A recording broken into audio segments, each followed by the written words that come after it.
Édith Piaf, moineau, née en 1915.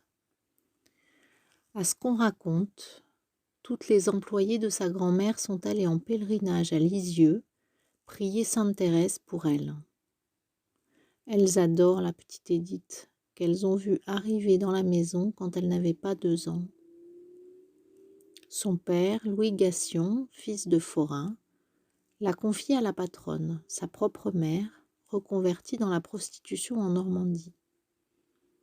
Les prières ont été entendues. Sainte Thérèse et le nitrate d'argent ont rendu la vue à la petite fille dont les yeux étaient bien malades. C'est un miracle. Encore un.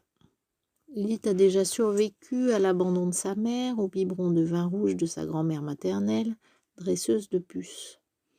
Elle est petite et maigre, mais elle a la vie chevillée au corps. Il le faut parce que rien ne s'arrange quand son père vient la rechercher.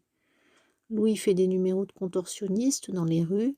Édith s'étend, assure la quête et apitoie les badauds en leur racontant sa vie misérable. Quand il est embauché par un cirque ambulant pour partir en tournée, il prend Édith dans son bagage. On lui donne un petit numéro qui précède celui de son père. Elle chante les succès à la mode. Les spectateurs sont stupéfaits par la voix rauque et puissante qui sort de cette gamine. Elle tient peut-être son don de sa chanteuse de mer. De retour à Paris, Édith se remet à chanter dans les rues. Les passants s'attroupent pour l'écouter. Louis s'est remarié, ce qui n'a pas arrangé les relations avec sa fille. Elle fiche le camp l'année de ses 15 ans. Elle fait ce qu'elle sait faire. Assistée de son amie Simone, dite Momone, elle chante dans les rues, mais à son compte cette fois. Le directeur d'un cabaret des Champs-Élysées l'entend au croisement d'un boulevard.